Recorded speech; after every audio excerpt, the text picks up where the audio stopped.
di surat An-Nisa ayat 108. Allah berfirman, yastakhfuna minan nas wa la yastakhfuna minallah wa huwa ma'ahum idh yubayyituna ma la yarda minal qaul wa kana Allahu bima ya'maluna muhita. Kata Allah, di antara sifat orang munafikin ini, dia itu takut sama orang. Dia berusaha menyembunyikan dosa-dosa dia dari orang. Tapi dia tidak takut berbuat dosa di hadapan Allah Subhanahu wa ta'ala. Kalau di depan orang, Masya Allah, Assalamualaikum, Astagfirullah. Nah, namun ketika nggak ada orang, loncat dia melakukan kemaksiatan. Padahal Allah tahu, Allah melihat dengan perbuatan mereka. Wa kana Allahu bima ya'maluna muhita. Allah itu meliputi semua kelakuan dia, kelakuan baik dia, kelakuan buruk dia. Para jamaah, tidak bisa dipungkiri, orang itu nggak mungkin mau berbuat dosa di depan orang. Sudah menjadi tabiat manusia, dia berbuat dosa. Rasulullah sallallahu alaihi wasallam mengatakan, kullu bani Adam khata'. Semua anak Adam itu khata', berbuat salah. Wa khairul khata'in at-tawwabun. Dan yang terbaik di antara orang yang berbuat salah adalah orang yang kembali. Dia bertobat kembali kepada Allah Subhanahu wa taala. Ma'asyiral ikhwah rahimakumullah. Tapi yang jadi masalah ketika orang itu pura-pura baik. Di depan orang pura-pura baik. Tapi kalau dia memang baik, gak ada masalah. Dia baik di depan orang, tapi terkadang dia berbuat salah. Siapa yang gak berbuat salah? Kita nih jamaah, laula sitrullah walutfuhu bina. Kalau bukan karena Allah menutupi dosa kita, kalau bukan karena kelemah lembutan Allah kepada kita, insya Allah kita nggak akan kumpul di masjid ini. Nggak akan. Antum insya Allah nggak akan hadir di kajian ana. Antum kenapa hadir di kajian ana? Karena antum berhusnudzon. Dan Allah tahu dengan diri kita. Apa dosa-dosa yang kita lakukan, Allah tahu. Orang berbuat dosa tidak kita katakan nggak masalah. Itu wajar dia sebagai manusia. Bahkan Allah sebutkan di surat Ali Imran tentang orang-orang yang bertakwa. Siapa sih mereka? Alladzina idza fa'alu fahishatan aw zalamu anfusahum dzakarullaha fastaghfaru lidzunubihim wa man yaghfiru dzunuba illallah wa lam yusirru ala ma fa'alu wa hum ya'lamun. Tuh orang-orang yang bertakwa itu bukan mereka yang tidak pernah berbuat dosa, tapi mereka adalah orang-orang yang tatkala berbuat fahisha. Mungkin orang bertakwa itu terjebak dalam kemaksiatan, mungkin. Dia manusia aja. Dia berbuat dosa besar atau berbuat dosa kecil, membolimi diri mereka sendiri. Apa yang mereka lakukan? Zakarullah. Mereka ingat kepada Allah. Ya Allah, aku berbuat dosa ya Allah. Lalu mereka istighfar. Mereka memohon ampun atas dosanya. Dan mereka tahu tidak ada yang bisa mengampuni dosa kecuali Allah Subhanahu wa taala. Dan mereka tidak terus-terusan berbuat dosa. Dilanjutkan berbuat dosa lagi, berbuat dosa. Enggak, mereka berusaha untuk meredam dosa itu. Dalam kondisi mereka tahu mereka tidak akan terus-terusan berbuat dosa. Rasulullah sallallahu alaihi wasallam di dalam hadis riwayatkan oleh Ibnu Majah dan disahihkan oleh Syekh Albani rahmatullah alaih, beliau mengatakan, la a'lamanna aqwaman min ummati ya'tuna yaumal qiyamati bihasanat amthala jibali tuhamah au tihama biran. Aku akan tahu, akan tampak bagiku nanti pada hari kiamat sekelompok dari umatku, min ummati, dari umatnya Nabi Muhammad SAW. Orang-orang yang datang pada hari kiamat membawa kebaikan. Dia bawa pahala. Pahalanya banyak sekali. Putih. Besarnya seperti Pegunungan Tihama. Antum tahu pegunungan Tihama?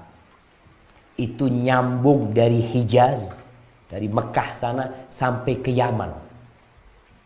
Kira-kira 2000 kilometer. Gunung. Pahala dia seperti itu, jemaah.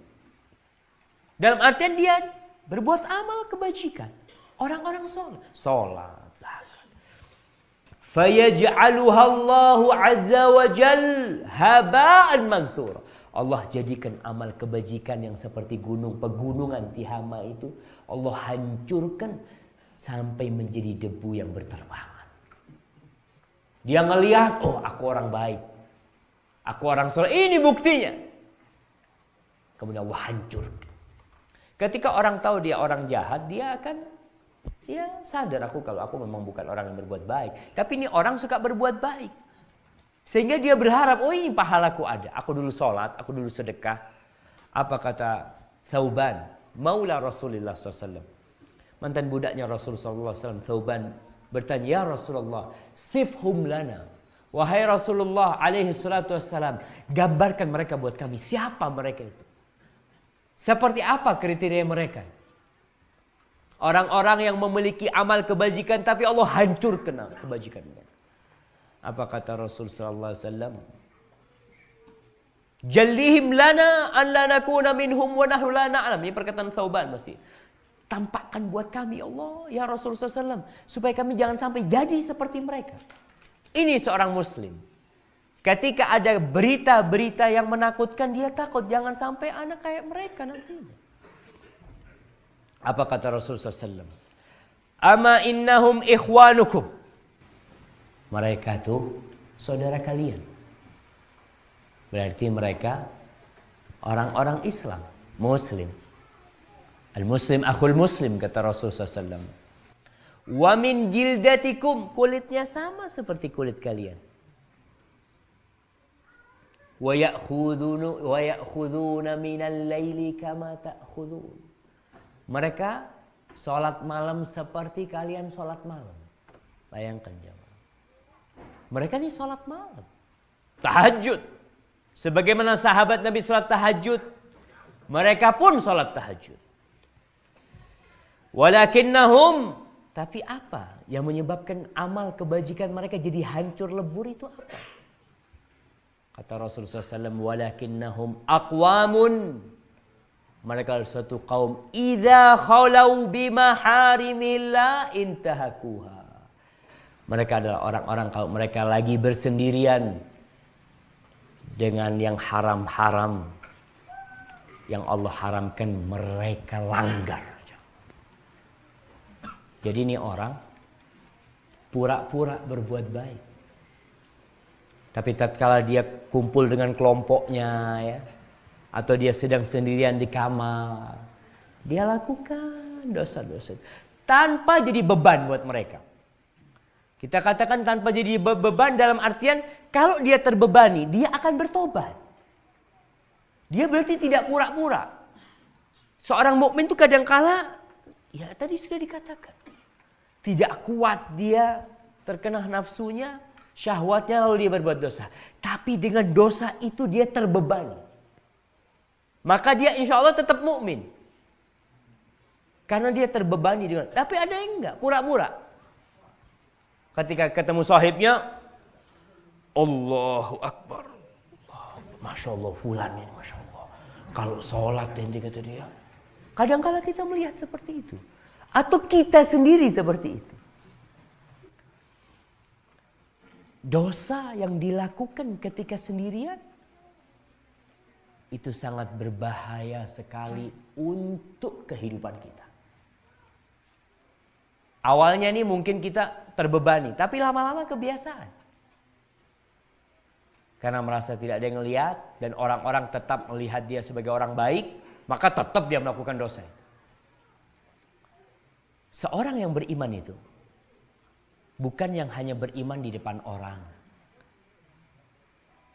Bukan yang hanya beriman di depan sohibnya, di mimbar, enggak. Dia juga beriman ketika di dalam kamar. Dia juga beriman ketika dia sendirian. Ujian yang sebenarnya adalah tatkala kita sendirian.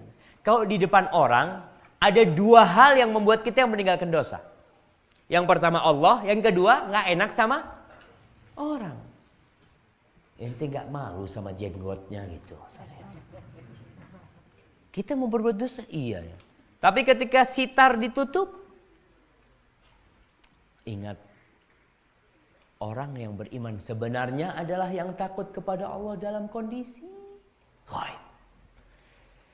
Di surat Al-Mulk ayat 12 Allah berfirman, innal ladzina yakhshawna rabbahum bil ghaib lahum maghfiratun wa ajrun kabir. Sesungguhnya orang-orang yang takut kepada Allah dalam kondisi ghaib, dalam kondisi Allah itu gaib, dan dalam kondisi dia tidak dilihat oleh orang yang seperti ini, lahum maghfiratun wa ajrun kabir. Bagi mereka lah pahala yang besar dan ampunan dari Allah Subhanahu wa taala. Para jemaah, dosa khalwat, dosa tatkala kita sendirian, atau tatkala kita kumpul sama kelompok kita. Ada orang-orang yang Masya Allah, ketika kumpul sama orang-orang soleh, bajunya baju takwa. Datang kajian pakai baju takwa. Ketika kumpul sama sahib-sahibnya, beda lagi bajunya. Dia punya kelompok sendiri. Al-Imam Ibnul Qayyim rahmatullah alaih, beliau mengatakan, ajma'al arifuna billah anna dhunubal khalawat hiya aslul intikasat wa anna ibadatil khafa hiya a'zamu asbabis sabat. Beliau mengatakan, orang-orang yang arif billah, para ulama-ulama Islam telah bersepakat bahwa dosa-dosa yang dikerjakan ketika berkhalwat, ketika sendirian, ketika tidak ada yang melihat, itu adalah sumber dari kehancuran tuh orang. Yang dulunya taat, lama-lama jadi nggak taat karena dia punya dosa tersembunyi tadi. Hati-hati. Dan sebaliknya, ibadah-ibadah yang dilaksanakan dalam kondisi tersembunyi, rahasia, tidak ada orang yang mengetahui, itu yang akan menetapkan kita, insya Allah. Jadi kita berusaha dalam kehidupan ini memiliki amalan-amalan yang orang, seluruh penduduk bumi nggak ada yang tahu. Antum apalah amalan antum? Mungkin antum bikin jalan. Bikin jalan di satu kampung, nggak ada orang sekampung kalau antum yang tahu kalau antum yang bikin. Nggak ada. Antum nggak tahu kok, tahu-tahu antum kirim uang ke fulan ini, atau ana datang momen dapat fulus. Bang, ini ada fulus dari orang, dari muhsinin, dari orang baik. Dia kepingin bangun jalan, uangnya sekian. Selesai. Orang tahu siapa? Ada muhsinin yang ngasih. Tidak tahu. Antum usahakan punya sholat yang tidak dilihat orang. Ana sempat dapat kiriman sebuah hadis yang disahihkan oleh Syekh Albani dalam Sahihul Jami', bahwa sholat orang yang tidak dilihat oleh manusia itu lebih baik 25 kali daripada sholat yang dilihat oleh manusia. Oleh karena itu, kenapa Rasulullah Sallallahu Alaihi Wasallam menganjurkan kita sholat sunnah di rumah? Kalau sholat di masjid, berjamaah di masjid, oke, semua berjamaah di masjid. Satu, tingkatannya sama-sama sholli. Tapi ketika satu ba'diyah, ba'diyah baca Al-Baqarah, Masya Allah, rukuk sujudnya lama, dilihat sama orang. Masih ada celah buat syaitan untuk membuat kita riya. Tapi kalau di rumah, kita sholat, baca umpamanya Al-Mulk, tabarak, istri kita ada di samping kita, ya pura-pura dia kalau itu orangnya bacaannya Al-Mulk, amalannya nggak benar gitu kan. Istri kita tahu dengan kita, nggak bisa kita riya. Inti mau riak sama istri. Istri kita tahu. Luar dalam kita nih ketahuan sama istri kita. Insya Allah tingkat riaknya kalau sama istri itu kecil. Tapi kalau sama orang kampung, maka perhatikan. Istri kita tahu kita itu bakhil atau kalau di depan orang ya pura-pura bagi-bagi duit. Insya Allah. Istri tahu, ya Allah Ustaz, uang belanja Ustaz. Dikasih Ustaz. Nah, kita di rumah tuh yang seharusnya kita punya amal soleh nggak ada yang tahu. Sampai kalau bisa istri kita nggak tahu. 7 orang yang akan mendapatkan naungan. Salah satunya adalah warajulun tasaddaqa bi sadaqatin fa akhfaha hatta la ta'lamu yaminuhu ma tunfiqu hatta la ta'lamu shimaluhu ma tunfiqu yaminuhu. Orang yang bersedekah, berinfak, fa akhfaha, dia sembunyikan sehingga tangan kirinya tidak tahu apa yang dinafkahkan oleh tangan kanannya. Makanya ketika antum ada kotak amal, antum udah siapin duit. Siapin duit berapa? 300.000. Tapi dibungkus 5.000. Itu bungkus. Ketika antum masukin kiri kanan taunya berapa? 5.000. Tapi Allah Jalla Jalaluhu tahu antum taruh 300.000. Kenapa kita perlu memberitahu orang lain dengan amal soleh kita? Sedangkan dosa kita nggak ingin orang lain tahu. Dan kita beramal buat siapa? Akhirnya kita beramal buat orang. Bukan buat Allah Subhanahu wa ta'ala. Ibnu Rajab Al-Hambali